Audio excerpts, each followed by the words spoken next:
Hi friends, piece ಕಿಚನ್ಗೆ ಸ್ವಾಗತ. ನಾವು ಇವತ್ತು ಮಾಡುತ್ತಿರುವ ರೆಸಿಪಿ ತಿರಮಿಸ್. ಈಗ ಎಲ್ಲಿ ನೋಡಿದ್ರು ತಿರಮಿಸ್. ಎಲ್ಲರೂ ಚಾಟ್ಸ್ ತಿಂತಾರೋ ಇಲ್ವೋ ಗೊತ್ತಿಲ್ಲ, ಈ ತಿರಮಿಸ್ನ ಟ್ರೈ ಮಾಡಬೇಕು ಅಂತ ಒಂದು ಸರ್ತಿನಾದರೂ ಟ್ರೈ ಮಾಡೇ ಮಾಡ್ತಾರೆ. ನಮ್ಮ ಚಾನಲಲ್ಲಿ ನಾವು ತುಂಬ ಸುಲಭನಾಗೆ ಈಸಿಯಾಗೆ ಈ ತಿರಮಿಸ್ ಮಾಡೋದು ಹೇಗೆ ಅಂತ ಹೇಳ್ಬಿಟ್ಟು ತೋರಿಸ್ಕೊಟ್ಟಿದ್ದೀವಿ. ಹಾಗಿದ್ರೆ ನಮ್ಮ ವಿಡಿಯೋ ನೋಡೋದಕ್ಕಿಂತ ಮುಂಚೆ ಪ್ಲೀಸ್ ನಮ್ಮ ಚಾನಲ್ನ ಸಬ್ಸ್ಕ್ರೈಬ್ ಮಾಡಿ, ಸಪೋರ್ಟ್ ಮಾಡಿ, ಲೈಕ್ ಮಾಡಿ, ಶೇರ್ ಮಾಡಿ, ಪಕ್ಕದಲ್ಲೇ ಕಾಣೋ ಬೆಲ್ ಲೈಕ್ ಮೇಲೆ ಕ್ಲಿಕ್ ಮಾಡಿ. ಹಾಗಿದ್ರೆ ಈ ತಿರಮಿಸ್ ಮಾಡೋ ವಿಧಾನ ಹೇಗೆ ನೋಡೋಣ ಬನ್ನಿ. ಫಸ್ಟು ನಾವು ಡಿಕಾಕ್ಷನ್ನ ತಯಾರಿಸ್ಕೋಬೇಕು. ನಾನಿಲ್ಲಿ ಒಂದು ಪ್ಲೇಟ್ ತಗೊಂಡು ಅದಕ್ಕೆ ಇನ್ಸ್ಟೆಂಟ್ ಕಾಫಿ ಪೌಡರ್ನ 1 ಸ್ಪೂನ್ ಆಗೋವಷ್ಟು ಸೇರಿಸ್ಕೊತಾ ಇದ್ದೀನಿ. ಈಗ ಇದಕ್ಕೆ ನಾನಿಲ್ಲಿ ಬಿಸಿ ನೀರನ್ನ ಆ್ಯಡ್ ಮಾಡ್ಕೊತಾ ಇದ್ದೀನಿ. ನಮಗೆ ಎಷ್ಟು ಬೇಕಾಗುತ್ತೆ ಅಷ್ಟು ನೀರನ್ನ ಸೇರಿಸ್ಕೋಬೇಕಾಗುತ್ತೆ. ನಾನಿಲ್ಲಿ 1 ಗ್ಲಾಸ್ ಆಗೋವಷ್ಟು ಸೇರಿಸ್ಕೊಂಡಿರೋ ಅಂಥದ್ದು.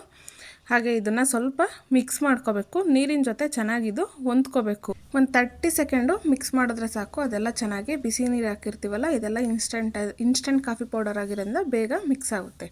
ನಾನಿಲ್ಲಿ ಇದಕ್ಕೆ 1 ಟೇಬಲ್ ಸ್ಪೂನ್ ಆಗೋವಷ್ಟು ಶುಗರ್ನ ಆ್ಯಡ್ ಮಾಡ್ಕೋತಾ ಇರೋಂಥದ್ದು.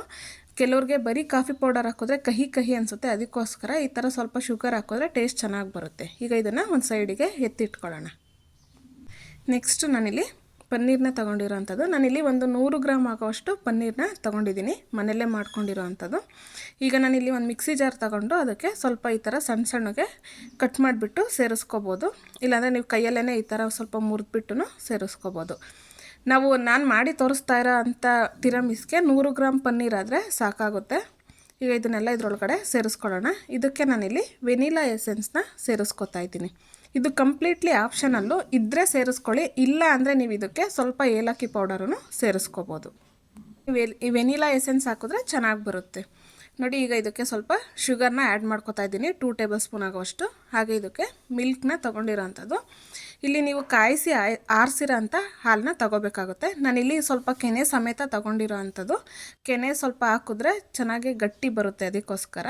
ನೀವು ಇದಕ್ಕೆ ಇನ್ನೂ ತುಂಬ ಗಟ್ಟಿ ಬೇಕು ಅಂದರೆ ನೀವು ಮಿಲ್ಕ್ ಮೇಡನ್ನು ಸೇರಿಸ್ಕೋಬೋದು. ಈಗ ಇದನ್ನು ನುಣ್ಣಗೆ ರುಬ್ಕೊಂಡು ಬರೋಣ. ನೋಡಿ, ಈ ಥರ ನುಣ್ಣಗೆ ರುಬ್ಕೋಬೇಕು ಇದನ್ನು. ಇಲ್ಲ ಹನಿನೂ ಸೇರಿಸ್ಕೋಬೋದು, ಇಲ್ಲ ಮಿಲ್ಕ್ ಮೇಡ್ ಸೇರಿಸ್ಕೊಂಡು ನಾವು ಗ್ರೈಂಡ್ ಮಾಡ್ಕೋಬೋದು. ತುಂಬ ಗಟ್ಟಿ ಕ್ರೀಮಿ ಥರ ಬೇಕು ಅಂದರೆ ನೀವು ಪನ್ನೀರನ್ನ ಸ್ವಲ್ಪ ಜಾಸ್ತಿ ತೊಗೋಬೇಕಾಗುತ್ತೆ. ಇಲ್ಲ ಸ್ವಲ್ಪ ತೆಳುವಾಗಿ ಬೇಕು ಅಂದರೆ ಈ ಥರ ಒಂದು 100 ಗ್ರಾಮ್ ಆದರೆ ಸಾಕಾಗುತ್ತೆ. ನೆಕ್ಸ್ಟು ನಾನಿಲ್ಲಿ ಒಂದು ಬೌಲ್ನ ತೊಗೊಂಡಿರೋ ಅಂಥದ್ದು. ನಾನಿಲ್ಲಿ ಯಾವ ಬೌಲಲ್ಲಿ ಮಾಡ್ತಿದ್ದೀನಿ ಅಂತ ತೋರಿಸ್ತಾ ಇದ್ದೀನಿ ನೋಡಿ. ನಾನಿಲ್ಲಿ ಒಂದು 100 ಗ್ರಾಮ್, 100ರಿಂದ 150 ಗ್ರಾಮ್ ಆಗುತ್ತೆ ಇದರೊಳಗಡೆ. ನಾನು ಆ ಸೈಜಿಂದು ಬೌಲ್ನ ತೊಗೊಂಡು ತೋರಿಸ್ತಾ ಇರೋ ಅಂಥದ್ದು.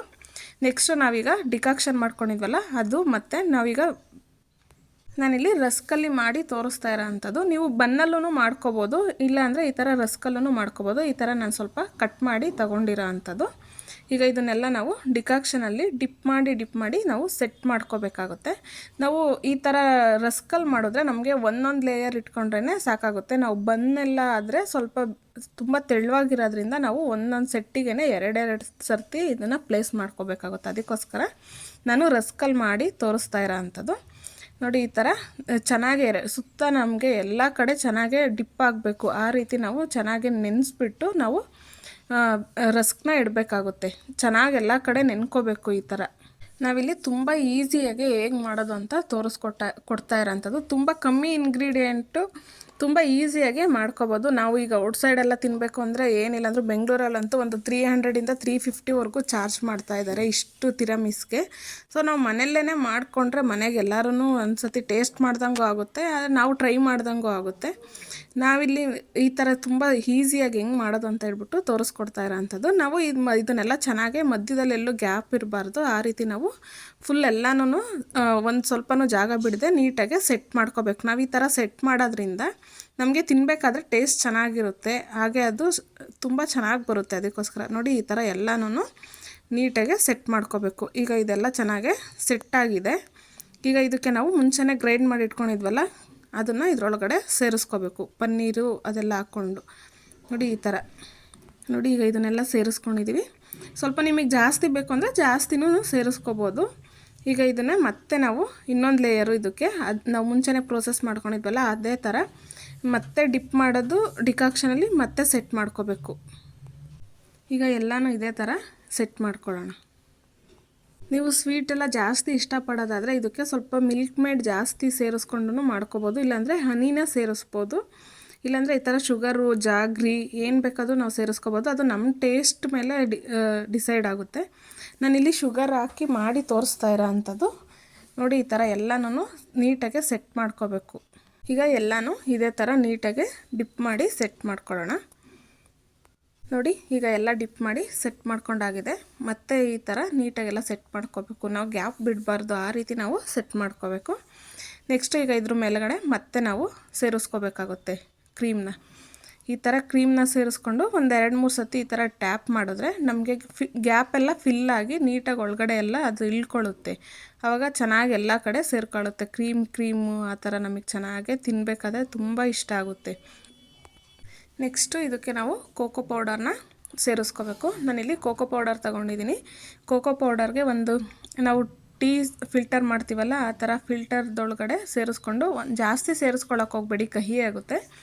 ಒಂದು ಅರ್ಧ ಟೀ ಸ್ಪೂನ್ ಆಗೋಷ್ಟು ತೊಗೊಂಡು ಈ ಥರ ಹಾಕ್ಕೊಂಡು ಈ ಥರ ಜಸ್ಟ್ ಟ್ಯಾಪ್ ಮಾಡಿದ್ರೆ ಸಾಕು, ನಮಗೆ ಸುತ್ತ ಎಲ್ಲ ನೀಟಾಗಿ ಅದು ಸ್ಪ್ರೆಡ್ ಆಗುತ್ತೆ. ನಾವು ಒಂದು ಸ್ಪೂನಲ್ಲಿ ಹಾಕ್ತೀವಿ ಅಂದರೆ ಒಂದೇ ಕಡೆ ಸೇರ್ಕೊಂಡ್ಬಿಡುತ್ತೆ, ಚೆನ್ನಾಗಿರಲ್ಲ. ಅದಕ್ಕೋಸ್ಕರ ಈ ಥರ ನಾವು ಜಸ್ಟ್ ಈ ಥರ ಟ್ಯಾಪ್ ಮಾಡ್ತಾ ಬಂದರೆ ಎಲ್ಲ ಕಡೆ ಚೆನ್ನಾಗೆ ಸ್ಪ್ರಿಂಕಲ್ ಆಗುತ್ತೆ.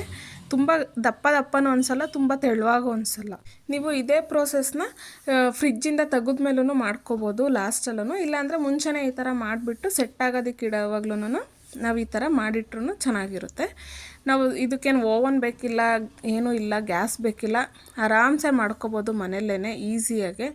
ತುಂಬ ಈಸಿಯಾಗಿ ಮಾಡಿ ತೋರಿಸ್ತಾ ಇರೋ ಅಂಥದ್ದು ನಾವು. ಈಗ ನೋಡಿ ಇದನ್ನು ಕ್ಲೋಸ್ ಮಾಡಿಬಿಟ್ಟು ಒಂದು 4 to 5 ಅವರು ನಾವು ಫ್ರಿಜ್ಜಲ್ಲಿ ಇಡಬೇಕಾಗುತ್ತೆ. ಫ್ರೀಝರಲ್ಲಿ ಇಡಬಾರ್ದು, ಫ್ರಿಜ್ಜಲ್ಲಿ ಇಟ್ಟರೆ ಸಾಕು. ಕೂಲರಲ್ಲಿ 4 to 5 ಅವರ್ ಇಟ್ಟರೆ ಸೆಟ್ ಆಗಿಬಿಡುತ್ತೆ. ನಾವು ಇದನ್ನು ನೈಟ್ ಮಾಡಿ ಬೆಳಗ್ಗೆನೂ ತಿನ್ಕೋಬೋದು, ಇಲ್ಲ ಬೆಳಗ್ಗೆ ಮಾಡಿ ಮಕ್ಕಳು ಈವ್ನಿಂಗ್ ಟೈಮಲ್ಲಿ ಬಂದಾಗ್ಲೂ ಈ ಥರ ಕೊಡ್ಬೋದು. ತುಂಬ ಇಷ್ಟಪಟ್ಟು ತಿಂತಾರೆ ಎಲ್ಲರೂ. ನೋಡ್ತಾ ಇದ್ದೀರಲ್ಲ ಎಷ್ಟು ಚೆನ್ನಾಗಿ ಬಂದಿದೆ ಅಂತ ಹೇಳ್ಬಿಟ್ಟು. ನೀವು ಒಂದು ಸರ್ತಿ ಮನೇಲಿ ಟ್ರೈ ಮಾಡಿ ಹೇಗೆ ಬಂತು ಎಂದು ಕಮೆಂಟ್ ಮೂಲಕ ತಿಳಿಸಿ. ನೋಡಿ ಈಗ ಒಂದು 5 ಅವರ್ ಆಗಿದೆ, ಸೆಟ್ ಆಗಿದೆ ಚೆನ್ನಾಗೆ. ನಾನು ಇಲ್ಲಿ ತೋರಿಸ್ತಾ ಇದ್ದೀನಿ ಎಷ್ಟು ಚೆನ್ನಾಗಿ ಬಂದಿದೆ ಅಂತ ಹೇಳ್ಬಿಟ್ಟು. ತುಂಬಾ ಚೆನ್ನಾಗಿ ಬಂದಿತ್ತು. ನೀವು ಒಂದು ಸರ್ತಿ ಟ್ರೈ ಮಾಡಿ.